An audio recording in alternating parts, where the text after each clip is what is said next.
Kota Cimahi. Orang lain hari Jumat ini tidur-tiduran karena libur Paskah. Ada juga yang tidur-tiduran, ada juga yang santai-santai karena sekarang memang sedang lagi waktunya liburan.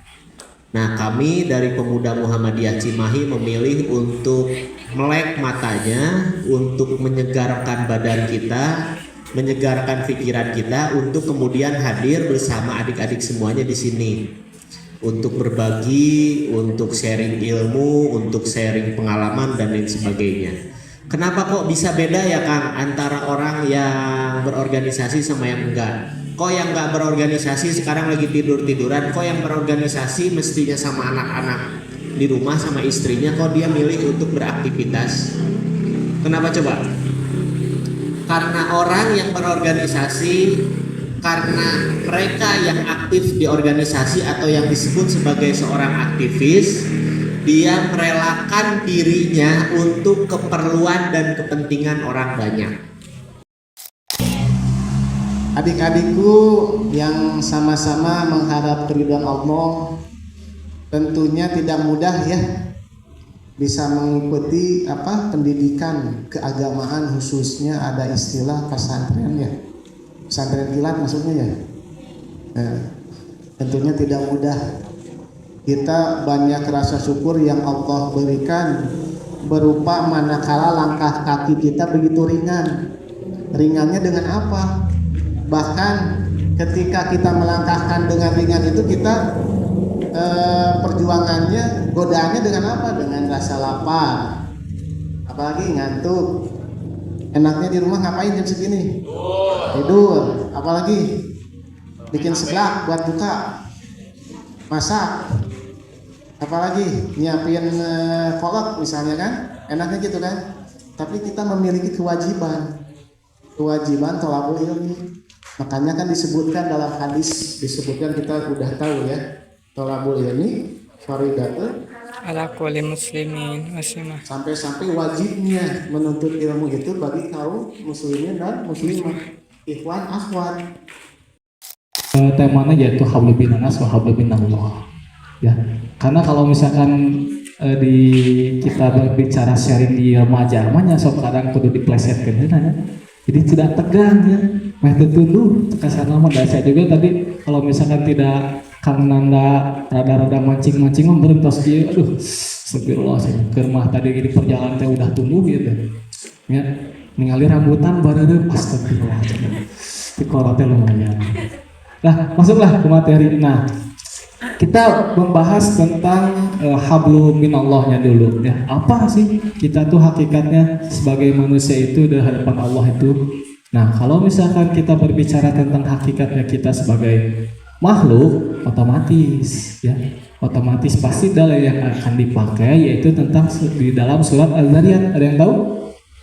Surat Al-Zariyat ya, bahwasanya manusia dan segala ciptanya diciptakan, jin dan manusia diciptakan untuk beribadah pada Allah Subhanahu wa taala. Perkenalkan, nama saya Boce Cahya Kumalara. Saya biasa dipanggil Gugum, saya dari kelas 12. Sering sekali saya melihat sekarang di media sosial itu banyak sekali orang yang mengikuti tren mokel. Kalau sekarang mah mokel itu kayak membatalkan puasa dengan sengaja. Nah, apa hukumnya membatalkan puasa dengan sengaja? Bahasa mokel mah biasanya mah godin orang Sunda. Nah, mokel ini hukumnya apa? Wah, itu mah jelas. Dalam hadis itu adalah ketika sengaja membatalkan puasa pada kita tidak ada alasan syar'i, itu ada seperti hukumannya adalah dirobek-robek mulut nanti sampai berdarah-darah. Ya, boleh nanti silakan cari saja, ada hadisnya. Itu sampai dirobek-robek. Ya. Tapi kita percaya pada malaikat, percaya. Tetapi kita takut kepada para malaikat. Yang ditakutkan hanya dua, Ijrail dan Israfil. Nah, artinya sebuah keimanan itu ketika kita yakin, ketika kita percaya, itu jangan ada kekhawatiran, jangan ada ketakutan, dan jangan ada juga keraguan.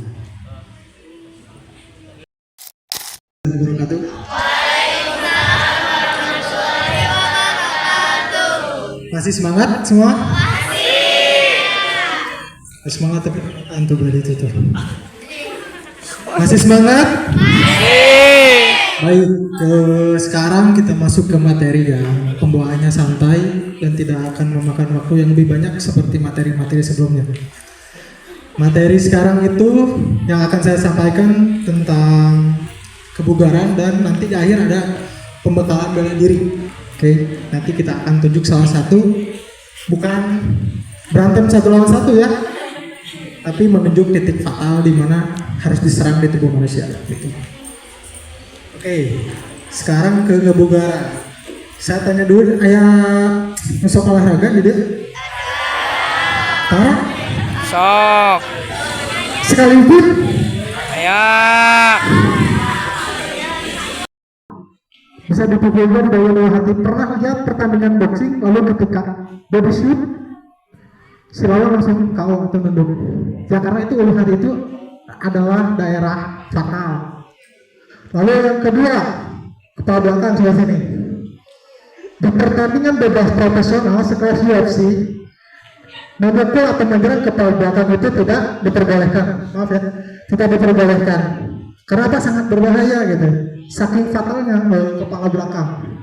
Karena ngeret serat-serat sih. Lalu yang kedua, rahang. Nah, pernah lihat yang di pernah tahu pukulan hook atau di uppercut, mungkin pukulan dari bawah pernah lihat langsung tumbang?